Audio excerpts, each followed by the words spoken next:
Subansiri lower जलविद्युत परियोजना पूर्ण होने पर न केवल उत्तर पूर्व राज्यों की बिजली की आवश्यकताओं की पूर्ति करने में विशिष्ट भूमिका का निर्वहन करेगी, बल्कि अन्य राज्यों की बिजली आपूर्ति में भी प्रमुख भूमिका निभाएगी। इसलिए ये परियोजना बेहद महत्वपूर्ण है। लेकिन इस परियोजना को लेकर के कुछ महत्वपूर्ण पर्यावरणीय चिंताएं भी हैं, और यही कारण है कि वर्ष 2003 में अप्रूवल मिलने और वर्ष 2004 में वन भूमि का अप्रूवल मिलने के बाद भी लगभग 21 साल बाद वर्ष 2025 में इसकी पहली यूनिट की एक वाणिज्यिक शुरुआत हुई थी। तो आप देख सकते हैं कि एक बहुत लंबा समय लगा।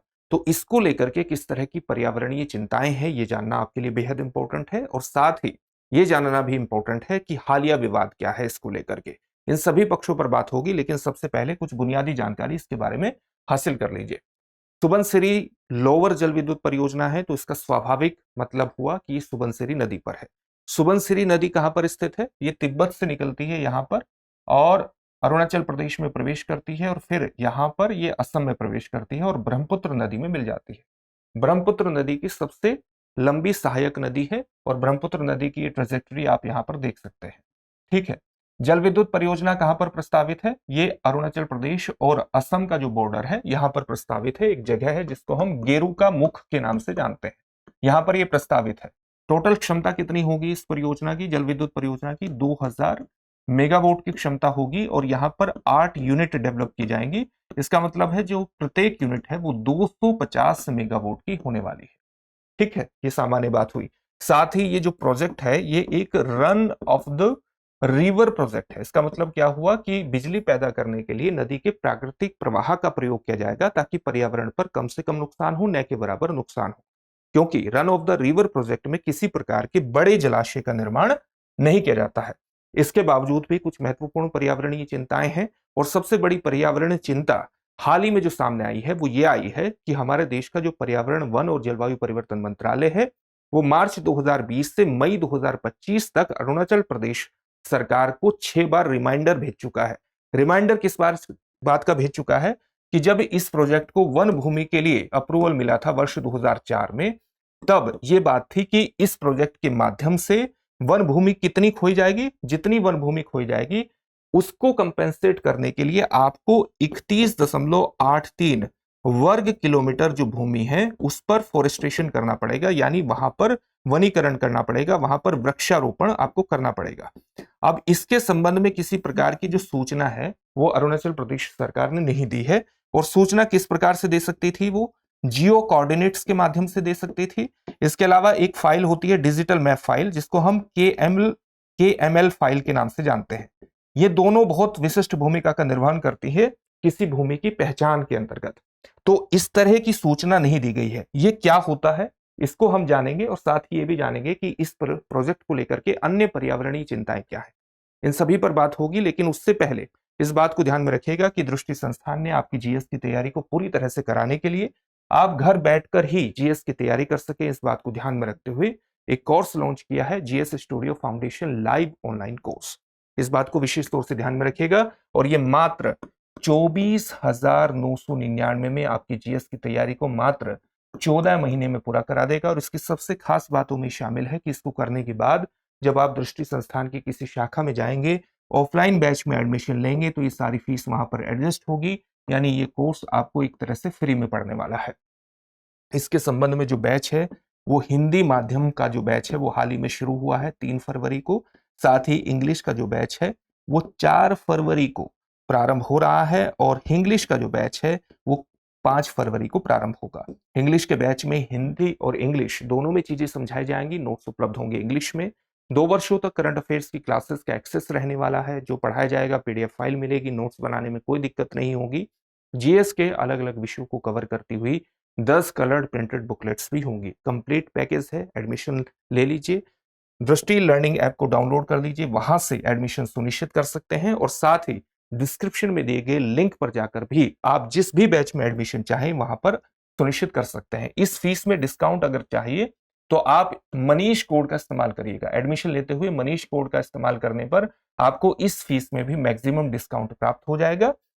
किसी भी तरह का डाउट हो तो 8750187501 पर कॉल कर लीजिएगा।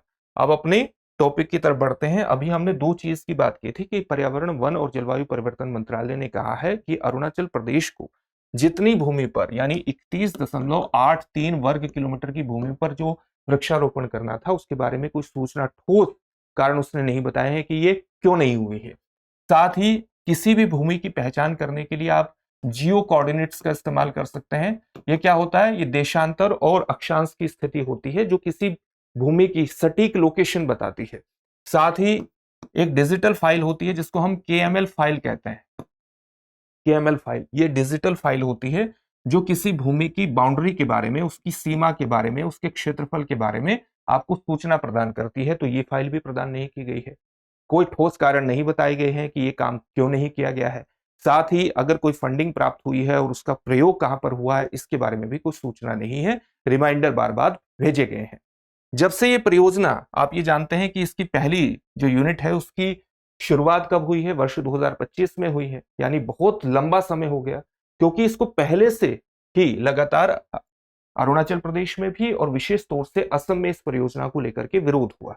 विरोध क्यों हुआ था? और ये मामला सुप्रीम कोर्ट में भी पहुंचा था। अच्छा, इसका विरोध क्यों हो रहा था?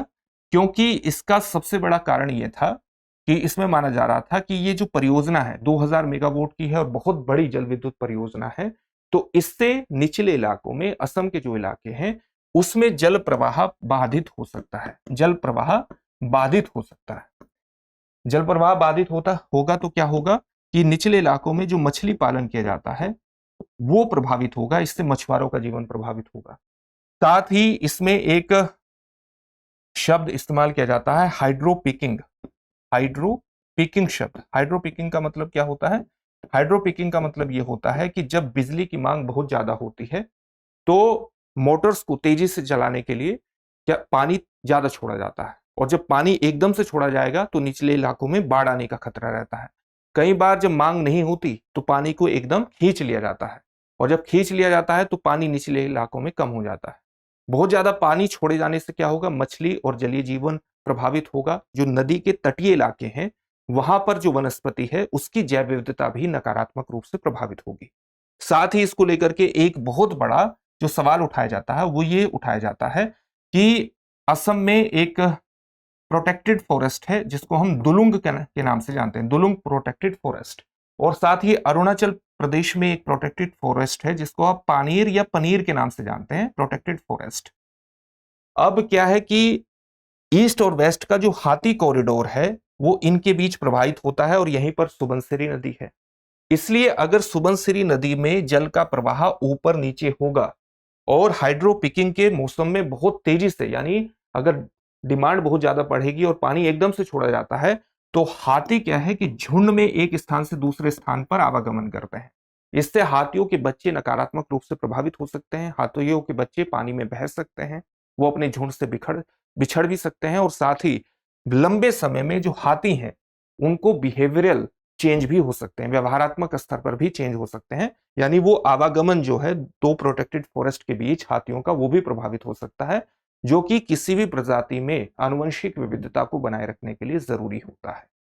तो ये एक पर्यावरण कंसर्न है जो लगातार इसके ऊपर उठाए जाते रहे हैं।